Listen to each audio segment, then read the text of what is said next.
Voilà, dans ce tuto, vous allez tout simplement apprendre comment déterminer la masse du Soleil. Rien que ça. Donc vous allez trouver ça sans même aller sur le Soleil ni le mettre dans une balance. Alors comment va-t-on faire? On va utiliser deux modèles qu'on connaît bien. On va faire une approximation. On va considérer que la Terre est en mouvement circulaire autour du Soleil. Et une autre chose, c'est qu'on sait que la Terre est attirée par le Soleil grâce à la force de gravitation universelle. En considérant ces deux forces, ces deux choses-là, on va pouvoir déterminer la masse du Soleil. Donc je vais vous montrer comment. On aura besoin de deux informations. On aura besoin d'une première information qui est le temps que met la Terre pour faire tout le tour du Soleil. Bon, ce temps-là, c'est un an. On mettra en secondes si besoin. On aura besoin d'une autre donnée, c'est la distance entre Terre et Soleil. Et la distance entre Terre et Soleil, c'est 149,6 millions de kilomètres. Millions 10 puissance 6. On met tout ça de côté.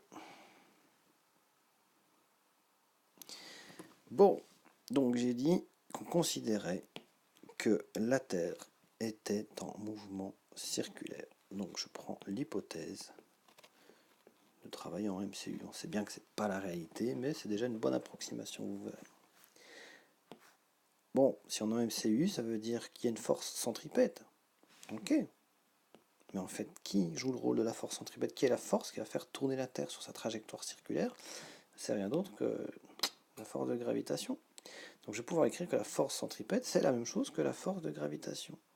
Je vais mettre F grave pour qu'on comprenne que c'est celle-ci. La force centripète, masse, oméga carré, fois R, force de gravitation, constante de gravitation, une première masse, une deuxième masse, divisé par R au carré. Il faut un peu qu'on regarde un peu qui sont toutes ces masses là, ça peut pas être tout le temps les mêmes. Ici, il y aura quoi? Il y aura la masse de la Terre et la masse du Soleil. Donc, je vais mettre masse de la Terre et masse du Soleil. S pour Soleil et T pour Terre. On se pose la question de quelle est cette masse-ci? Est-ce que c'est la masse du Soleil ou la masse de la Terre? En fait, dans la force centripète, on parle de la masse du corps qui subit la force centripète. Donc c'est la masse de la Terre. Faites attention. Et là, la magie s'opère. J'ai la masse de la Terre dans chaque membre. Donc pas besoin de déterminer la masse de la Terre pour pouvoir continuer le raisonnement. J'isole la masse du Soleil. Et je vais avoir oméga carré. R fois R carré, je vais avoir R cube ici. Tout ça divisé par la constante de gravitation universelle. Donc, j'ai obtenu ça en un produit croisé. R carré qui était là est venu multiplier le R qui était là. La constante de gravitation qui était là est descendue au dénominateur. Et j'obtiens mon expression. Il n'y a plus qu'à remplacer en fait. Oméga 2pi sur T. Ok, mais ma période, c'est quoi? C'est un an. Un an, c'est 365 jours. Si on veut être fort, on dit un quart. On compte ça des bissextiles. Bon, dans un jour, il y a 24 heures. Dans une heure, il y a 3600 secondes. Alors, je n'oublie pas de mettre tout ça au carré. Le rayon, je le mets en mètres, le rayon, s'il vous plaît bien. 149,6 millions de kilomètres, ça fera des milliards de mètres, 10 puissance 9. Et ça, je le mets au cube. Je divise tout ça par la constante de gravitation universelle. 6,67. 10 moins 11.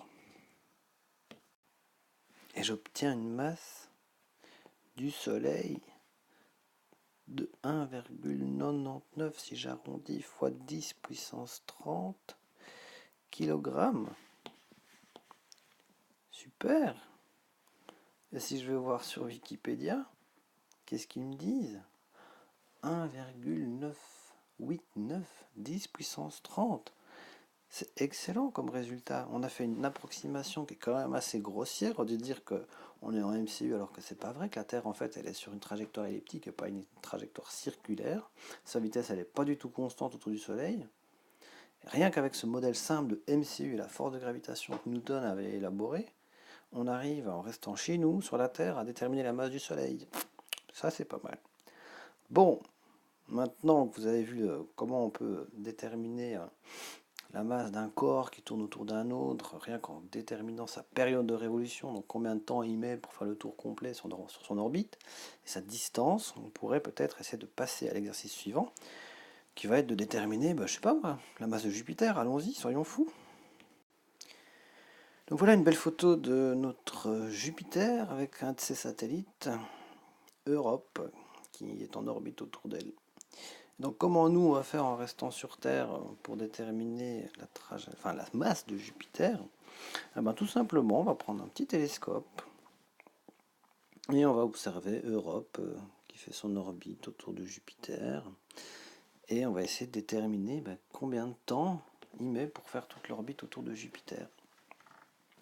Ensuite, avec un peu de trigonométrie, on va regarder les différentes positions à différents moments du satellite Europe et on arrivera à déterminer sa distance par rapport au centre de Jupiter. Alors comme donnée, on a quoi? On va prendre comme période 3,55 jours. On arrondit un petit peu. Et comme rayon de révolution, on va prendre 671 100 km. Voilà, avec ces données-là, à vous de jouer. Même raisonnement qu'avec Terre-Soleil, et normalement, vous aurez une idée approximative de la masse de Jupiter. Bon travail. Ah oui, pour ceux qui n'avaient pas compris, ça, c'est le satellite Europe. Et ça, c'est Jupiter. Bon travail.